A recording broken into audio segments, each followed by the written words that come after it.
दो बार चुनाव हार जाती हैं, उसके बाद आप तीसरी बार भी आप उन्हें टिकट दे देते। अगर आप दोषी हैं तो आपको बख्शा भी नहीं जाएगा। पति परमेश्वर चाहिए मुझे, बताओ कहाँ से मिलेगा? मारो मार तो वैसे जो उन्होंने कंटेंट यूज किया है वो ठीक नहीं है। मोदी जी इस जन्म में तो आप हमको नहीं हरा सकते। बोलने दे तकलीफ हुआ है बेचारे को। बोल जो ना मारे वो ना मरते। जब नास मनुष्य पे छाता है तो पहले विवेक मर जाता है। दुर्योधन की हालत आप सब जानते हैं कि कैसे क्या हुआ। एक घमंड ने उसे कह सकते हैं ना अर्श से फर्श पे ला करके रख दिया और पूरी तरह से उनकी जिंदगी तबाह हो गई। और इसीलिए हर किसी को यह क्षेत्र में देखा गया है जिसने घमंड किया है, मोदी जी इस जन्म में तो आप हमको नहीं हरा सकते, उसका विनाश ही हुआ है। मैं भारतीय जनता पार्टी को इस जीत के लिए बहुत बहुत बधाई देता हूं। अब अरविंद केजरीवाल को भी ले सकते हैं आप। देखिए कि किस तरह की लोकप्रियता थी, किस लेवल की प्रकाष्ठा तक वो पहुंच गया था। वो उन्होंने अपने जीवन में भी ऐलान कर दिया कि मेरे जीते जी कोई मुझे हरा नहीं सकता। जब इस लेवल की प्रकाष्ठा आप पे आ जाती है, यानी घमंड उस लेवल पे पहुंच जाता है, तब स्थितियां ऐसी आती है कि आपको रहने के लिए अपना छत भी नसीब नहीं होता है। ऐसी स्थितियां आ जाती है। दूसरी चीज़ें हम देखते हैं, आप इससे पहले भी देखे होंगे, कंट्रोवर्सी में आए थे विवेक बिंद्रा। उनको भी किस तरह की दिक्कतें और जिल्लत की सहनी पड़ी थी कोर्ट कचहरी। वो हाई कोर्ट चले गए, चंडीगढ़ हाई कोर्ट। बहुत अच्छा नाम, हर जगह पहचान, लेकिन कंट्रोवर्सी की वजह से उनका भी बहुत ज़्यादा क्षति हुई थी। ऐसे लेकर करके अगर हम बात करते हैं तो पॉलिटिकल जगत में अगर देखा जाए तो लालू यादव का जिस तरह से जंगल राज था, एक बिहार में रिप्रेजेंटेटिव के रूप में अपने आप को जाने जाते थे, पहचाने जाते थे, उनकी भी स्थितियाँ ऐसी ही हुई।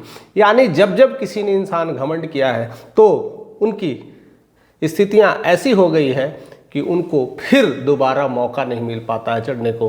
भलाई वो काफ़ी कंट्रोल कर रहे हैं, काफ़ी चीज़ों को सहजता से निभाने की कोशिश कर रहे हैं, बट स्थितियां दोबारा नहीं आ पाती है। वैसे हाल में ही फेमस हुए हमारे सबसे लोकप्रिय, कह सकते हैं ना, सबके चहीते सांसद चिराग पासवान। चिराग पासवान जब वो स्विट्जरलैंड में थे तब उनका, कह सकते हैं ना, 2.5 लाख का जो कोर्ट हुआ था, काफ़ी वायरल होता, उसको लेकर के कंट्रोवर्सी हुआ था। बट उन्होंने भी कई बार वीडियोस में काफ़ी हद तक उन्होंने जब इस बात के लिए बार बार लोगों से कहते थे कि 100% स्ट्राइक रेट को ही मेंटेन करेंगे, मेरा दावा है वो 100% स्ट्राइक रेट को मेंटेन होगा। जब आप दावा दे देते हैं तो कहीं ना कहीं वो अहंकार का लेवल बढ़ जाता है। शायद इसी वजह से उन्हें दिल्ली में भी मात होना पड़ा और उनका जो स्ट्राइक रेट था जो 100, वो 0 में आकर के कन्वर्ट हो गया, क्योंकि एक ही सीट मिली थी। एक सीट या आप 100% स्ट्राइक रेट कर सकते हो या तो 0 कर सकते हो। देयर इज नो ऑप्शन कि इन बिटवीन स्ट्राइक रेट आप मेंटेन भी कर सकते हो।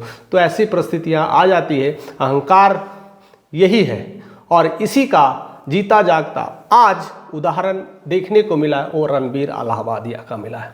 रणबीर इलाहाबादिया जिस लेवल पे, जिस प्रकाष्ठा पर आज है पॉडकास्टिंग की दुनिया में, कह सकते हैं ना, भारत में वह वन ऑफ द बेस्ट है। कह सकते हैं कि भारत में पॉडकास्ट की शुरुआत उन्होंने ही किया था और उन्हें, उनके पॉडकास्ट में सेलिब्रिटी से लेकर के पॉलिटिशियन से लेकर हर वर्ग के लोग हाईएस्ट लेवल पे, चाहे वो डॉक्टर हो, इंजीनियर हो, चाहे वो अच्छे राइटर हो, हर तरह से फिल्म मेकर हो, हर कोई उनके शो पे आते हैं।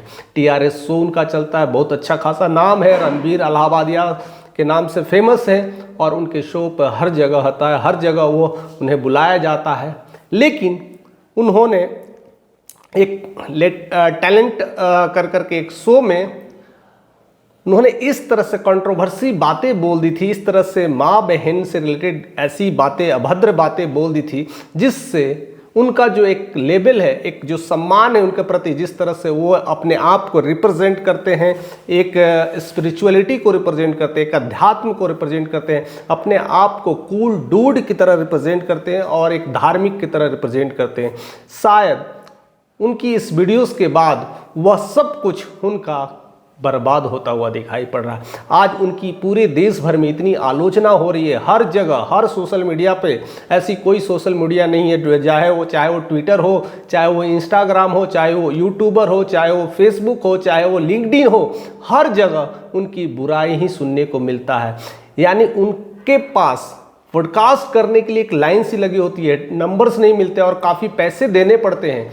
आज उनके पास कोई फ़ोटो खिंचाने के लिए तैयार नहीं है। जिनके लिस्ट थे पॉडकास्ट में, जो लिस्ट थे जिनके आने वाले पॉडकास्ट होने वाले थे, उन्होंने भी पॉडकास्ट कैंसिल कर दिया है, यानी उनके साथ पॉडकास्ट करने का मना कर दिया है। ऐसी स्थितियां हो जाती है जब इंसान अपनी लेवल से, प्रकाष्ठा से ज़्यादा दूर जाता है।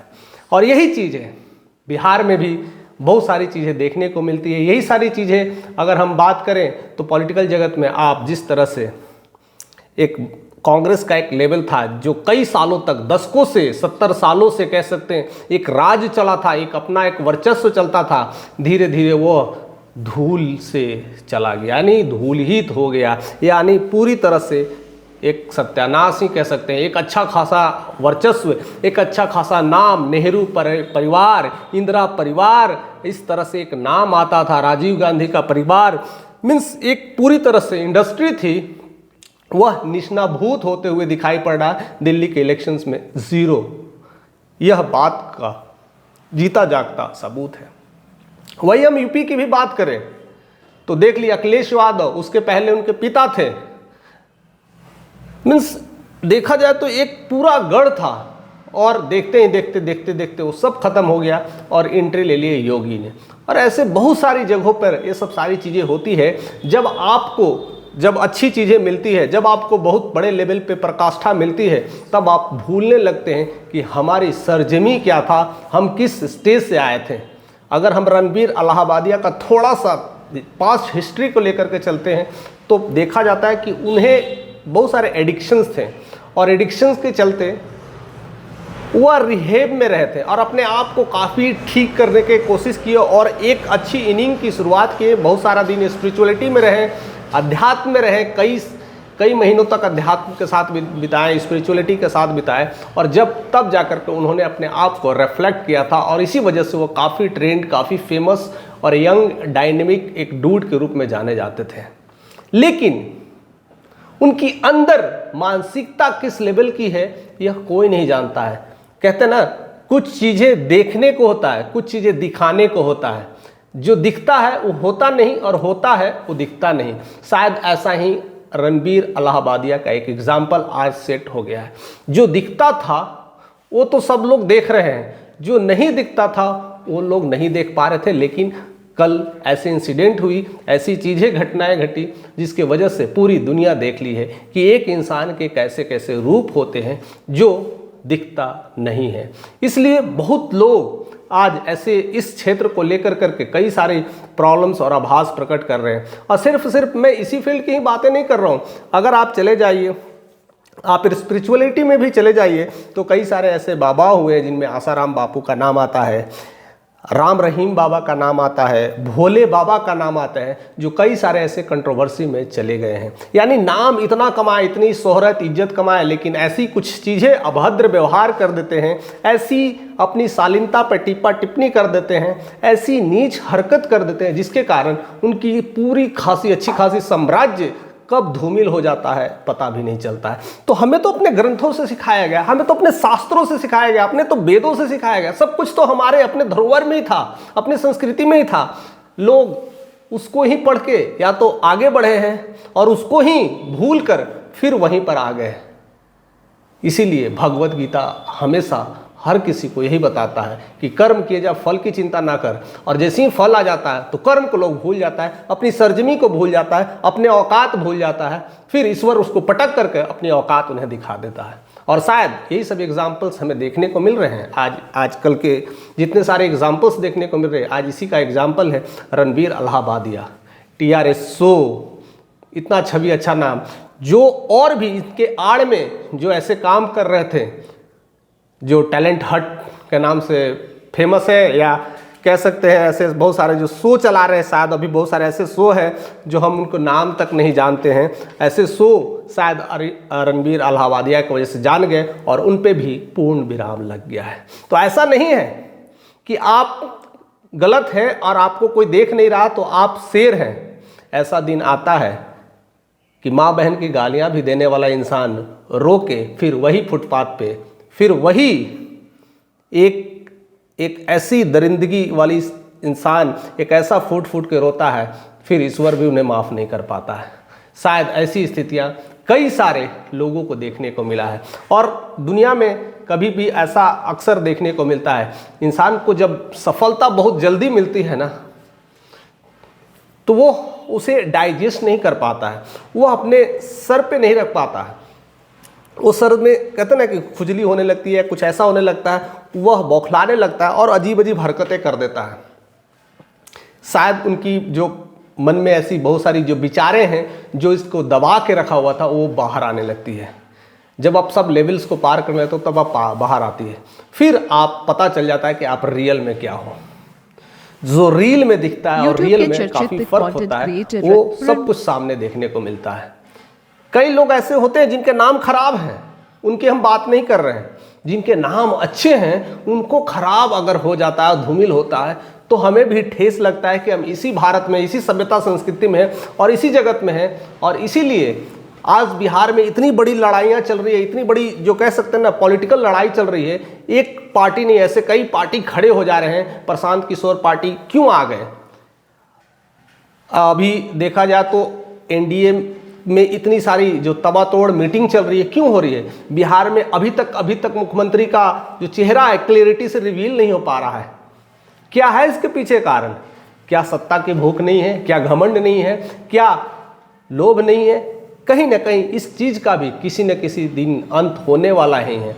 जैसे दिल्ली में सरकार का अंत हुआ, उसी तरह से बिहार में भी जब आप वैसे चीज़ को चुनते हैं जिस चीज़ की ज़रूरत नहीं है, तो एक दिन अंत होने वाला। क्योंकि हर किसी का एक तोड़ बैठा हुआ है, हर किसी का कह सकते हैं इस जगह पर उसका फादर बैठा हुआ है, उसका गॉड फादर बैठा हुआ है। तो हमें लगता है कि मेरा गॉड फादर वो है, क्योंकि उसके ऊपर भी एक गॉड फादर बैठा होता है जो पता नहीं चलता है कब आपको अर्श से फर्श पे ला दे और कब एक ऐसा गॉड फादर होता है जो फर्श से अर्श पर पहुंचा दे। उसका भी जीता जागता उदाहरण हमें देखने को मिला है। तो चिराग पासवान, अर्श से फर्श, फर्श से अर्श, बट स्थितियां अब फिर से फर्श से अर्श पे इस तारीख का जो चीज़ें हैं अब देखने को मिलने लगी है। फिलहाल अब इस बिहार के पॉलिटिक्स में चिराग पासवान को काफ़ी वर्कआउट करने की ज़रूरत है, अपनी साठगांठ को बढ़ाने की ज़रूरत है।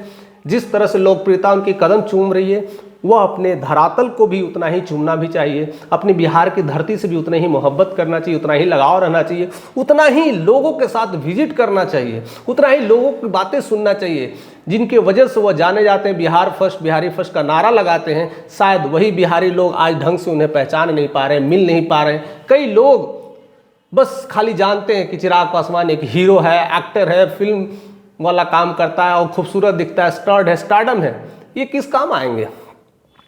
जब आप बिहार के लोगों से ना जुड़ते हैं तो एक दिन फिर वहीं सरजमी पे आना होगा और उसी में जाकर के मिल जाना होगा। इसलिए लोकप्रियता किस कदम चूमती है, इसका आज साक्षात एग्जाम्पल रणबीर अलाहाबादिया के वीडियो और फुटेज से ये क्लियर हो गया है। फिलहाल आप हमें ज़रूर कमेंट करके बताइएगा कि ऐसी घमंड, ऐसा एकाएक जो मिलता है लाइफ में, अचानक से लॉटरी जो लगती है, लाइफ की लोकप्रियता अगर बढ़ जाती है तो इंसान कैसे कैसे हरकतें करता है। आप ज़रूर हमें कमेंट करके बताइएगा। आसपास पड़ोस में, मोहल्ला में, शहर में ऐसे कैसे कैसे लोग होंगे जिनकी लोकप्रियता अचानक से बढ़ जाती है, इनके पास पैसे अचानक से आ जाते हैं, वो किस तरह की घटनाएं करते हैं। आप ज़रूर हमें कमेंट करके बताइएगा। अगर चैनल पे नए हैं तो सब्सक्राइब करिए, क्योंकि ऐसे सारे बहुत सारे नोटिफिकेशन आपको मिलते रहेंगे।